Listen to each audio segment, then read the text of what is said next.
Imaginez un peu, un plan d'architecte si détaillé, si précis, qu'il contiendrait absolument toutes les instructions pour construire et faire fonctionner un être humain, de A à Z. Eh bien, ce plan, il existe, et il est caché au plus profond de chacune de nos cellules. Aujourd'hui, on part ensemble à sa découverte. Alors qu'est-ce qui fait que nos yeux sont bleus ou marrons? Qu'on est grand ou petit? D'où vient tout ça? En gros, où est-ce qu'il est caché ce fameux manuel d'instruction personnel qui fait de nous ce que nous sommes? C'est le point de départ de notre enquête. Pour trouver les réponses, il va falloir zoomer. Et pas qu'un peu. Notre voyage nous emmène à une échelle minuscule, celle de la brique fondamentale du vivant, la cellule. Et au cœur de chaque cellule, il y a une sorte de salle de contrôle, un coffre-fort qui protège le secret le plus précieux. Ok, mais comment on est sûr que c'est bien là? Les scientifiques ont fait des expériences assez dingues pour le prouver. Imaginez le truc, on prend le noyau d'une cellule A et on le transplante dans une cellule B à qui on a retiré son propre noyau. Et là, presque par magie, la cellule B se met à suivre les instructions de la cellule A. C'est la preuve ultime qui nous dit où se trouve le véritable chef d'orchestre. La conclusion est donc claire et nette. Le centre de commandement, le quartier général de tout notre organisme, eh bien il est bien là, bien au chaud, à l'intérieur du noyau de nos cellules. Bon, d'accord, on a trouvé le coffre-fort. C'est un bon début. Mais maintenant, il faut l'ouvrir. Qu'est-ce qu'il y a dedans concrètement? C'est quoi cette information? Un livre? Un code? Quel est le support physique de tout notre héritage? Et c'est là qu'entre en scène la molécule la plus célèbre de toute la biologie, la vraie star de notre histoire. C'est elle, la clé de voûte de toute l'information qui nous définit. Son nom scientifique, acide désoxyribonucléique. Oui, c'est un peu un nom à coucher dehors, on est d'accord. Heureusement, tout le monde la connaît par son petit nom, ADN. C'est cette fameuse structure en double hélice qui contient en fait l'intégralité de notre mode d'emploi. Ce qui est absolument fascinant avec l'ADN, c'est que, premièrement, il contient nos gènes, les recettes de notre corps. Deuxièmement, les scientifiques peuvent aujourd'hui le lire, le séquencer, ce qui est énorme pour comprendre des maladies par exemple. Et troisièmement, à part pour les vrais jumeaux, notre ADN c'est comme une empreinte digitale, il est absolument unique. Alors là, accrochez-vous bien. Si on déroulait tout l'ADN contenu dans une seule de nos cellules, il ferait presque 2 mètres de long. 2 mètres!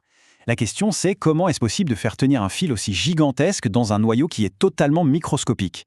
Il faut un système de rangement juste ingénieux. La solution, c'est un véritable chef-d'œuvre de miniaturisation. L'ADN va s'enrouler, super serré, autour de protéines, un peu comme du fil sur des bobines.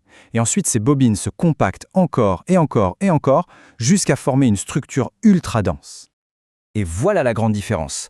Si on imagine l'ADN comme ce très long fil de données brutes, eh bien le chromosome, c'est la clé USB super compacte et organisée qui contient ce fil.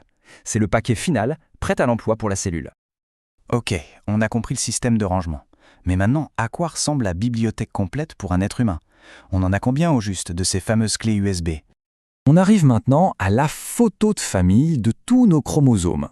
Cet arrangement bien précis, c'est ce qu'on appelle le karyotype humain. C'est, ni plus ni moins, la signature génétique de notre espèce.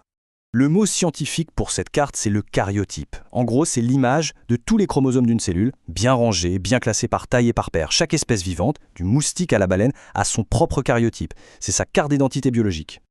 Et pour nous, les êtres humains, le nombre clé, c'est 46. Voilà, dans la quasi-totalité de nos milliards de cellules, on retrouve ces 46 chromosomes qui portent l'ensemble de notre héritage. Mais attention, ces 46 chromosomes ne sont pas tous différents. En fait, ils fonctionnent par paires. On a donc 23 paires de chromosomes. Et pour chaque paire, il y en a un qui vient de la mère et l'autre qui vient du père. Et sur ces 23 paires, il y en a 23 qui sont les mêmes pour tout le monde. Mais la 23e paire, elle est spéciale. C'est elle qui en général détermine le sexe biologique d'une personne. Ce sont les fameux chromosomes sexuels. Le principe est assez simple, une paire XX correspond au sexe féminin et une paire XY correspond au sexe masculin. C'est la présence de ce petit chromosome Y qui lance le développement masculin. Ce chiffre de 46, il n'est pas anodin. Il est absolument crucial. Une simple erreur, un chromosome en plus ou en moins, comme c'est le cas pour la trisomie 21 par exemple, peut avoir des conséquences vraiment importantes sur le développement. La précision de ce code est fondamentale. Donc, si on résume, on a fait un voyage assez incroyable au plus profond de nous-mêmes. On est parti de la cellule, on a plongé dans son noyau pour y trouver les chromosomes, qui ne sont finalement que des pelotes hyper compactées de la molécule qui détient tous les secrets, l'ADN. Toute notre histoire biologique est donc là, écrite dans ce code d'une élégance et d'une complexité absolument folle. Maintenant qu'on apprend non seulement à le lire, mais même à commencer à le réécrire, la vraie question c'est Quel sera le prochain chapitre de cette incroyable aventure ?